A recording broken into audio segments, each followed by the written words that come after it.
Hey everybody, welcome to the channel. Glad to have you here. Today we have a Greenskins versus Dwarf grudge match. And I am bringing a army mostly comprised of these orc biggins here. They do have armor piercing damage in Steel Faith. And then I have kind of three of these pockets, two of them led by Goblin Big Bosses, one of them led by my Night Goblin War Boss. Behind two of them I do have the Rusty Airs and the Night Goblin Fanatics. You can see some Squig Hoppers running around with Nasty Skulkers. Let's pause this guy, slow him down. You can see I have three Rock Lobbers, of course, which is great against the Dwarves. Their weakness is movement, so let's make them move. And then over here you can see the Night Goblin Shaman getting ready to drop some buffs. And he has a couple of interesting things. When you do have the Mad Cat Mushroom, so you can cast all three of these spells, and they all have such a short cooldown that usually Mad Cat Mushrooms here will be able to give you your spells back. So you use this guy, you cast all your spells, you wait till they're all on cooldown, you click this guy, you get them again, you use them all again, and then when they run out, you use your ability, your Scroll of Power, and then you use all three of them again. And so you can give some units minus like 60% vigor if you cast Gork Will Fix It on them 3 times. So it can be very good for long, atrocious fights, and it's really the only way to use your mana with this guy in a short amount of time. If you just need to be constantly casting spells. Yeah, and then over here you can see the Durkit Squigs running around with some Nasty Skulkers. I do have one unit Nasty Skulkers, just Vanguard deployed back here. You can see a main line here of Dwarf Warriors. He's got 2 Rangers with great weapons, 2 Grudge Throwers, 2 more Dwarf Warriors on his flanks, and then he's got 2 Thunderers, Dwarf Engineer, and some Bugman's Rangers. So this is a nice pocket for these Dwarven Engineers. They're going to be buffing the damage output of those guys pretty significantly. And then over here you can see he does have some Iron Drake Flamethrowers. So this is going to get going. We're going to be targeting his main line with our Rock Lobbers, the thing that's kind of easiest for us to hit. You can see a lot of these hits are not connecting, but the few that do a decent amount of damage. Especially for 600 gold, Goblin Rock Lobbers do a lot of work. You can see most of those shots missing, but it doesn't take many. It just takes like 1 or 2 hits to kill a Dwarf Warrior. Oh man, yeah, there we go. Nice hit there. Another one. You can see just Dwarf Warriors flying, and then you can see that Grudge Thrower took out one of my units, one of my models over here. But there's just too many for it to deal with. So you took out one, but I'm still shooting with 5.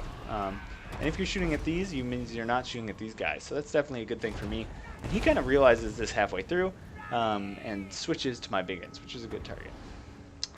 You can see my Hammer of Gork doing much better than my just regular ones who are targeting these flank kind of warriors, with the Hammer of Gork firing at the one in the middle.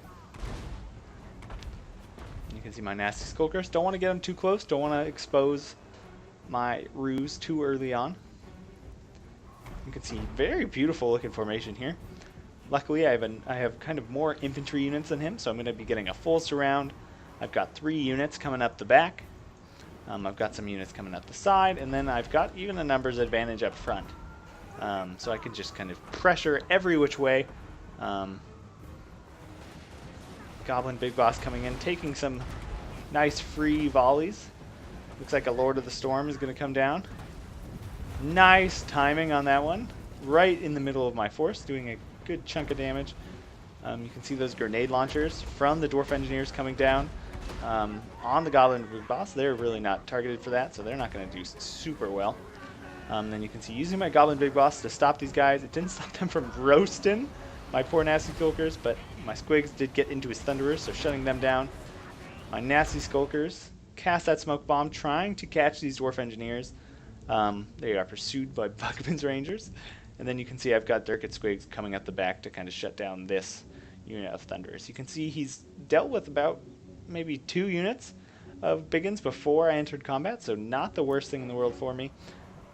You can see my Night Goblin War Boss is kind of just in the middle. And he'll do pretty well against cheap Dwarven infantry. That's kind of where he'll do the best, because he really doesn't have... He 81 melee defense right now with Stand Your Ground. You can see these Squig Hoppers making short work of the Thunderers, getting ready to just keep moving. You can see my nasty skulkers in the back, casting that sneaky stabbing on them, trying to get their melee attack really high just so they can get a lot of contact in. And then, yeah, you can see just with the rock lobbers weakening them up, and the biggins being so good at dealing with kind of low tier dwarven infantry with their armor piercing and their great stats, we're just going to crush through the middle and start getting into these dwarf warriors. See, even these Bugman's Rangers are getting surrounded as the arrows start flying. You can see the Grudge Swords have actually used most of their ammo, which is surprising. But yeah, just that full surround is just so difficult for the dwarves to work with.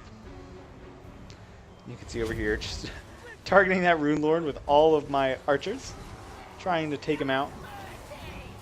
And he is on his little chariot, so he's a large target, I think. Itchy Nuisance, of course, coming down. Gorkle Fix It. Sneaky Stabbing. Trying to cast as many of those as possible. It does take quite a bit of micro, which is something I'm not the best at, but slowly getting better.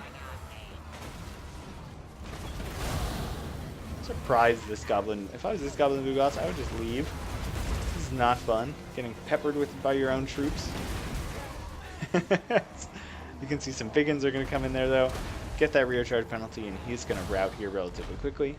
And I think I'm just throwing rocks at anything that's left. You can see these Thunderers, 17 dudes. Tried to come back, but they realized it was hopeless. The green tide is strong. And you can see this is just, this is a very difficult army to beat one-on-one with the dwarves.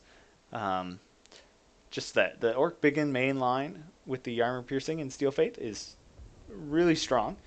And you can see the nasty skulkers are always helpful. The Warlord's boys with their armor sundering really help fights, along with the Rusty Airs armor sundering. Squig Hoppers, of course, doing very well with armor piercing. And then Rock Lobbers just helping to apply pressure is really important. Helping to get dwarves to move is really important, and I think these guys are a very cheap way to do that. And so this is just kind of a greenskin army that has the answer to the dwarves built in. The one thing I would probably change is I would drop one of these nasty skulkers and bring the Morgrubb's Mangy Marauders, just in case he does bring some gyrocopters. They're a good answer to that. Anyways, thanks so much guys for watching, and that's that.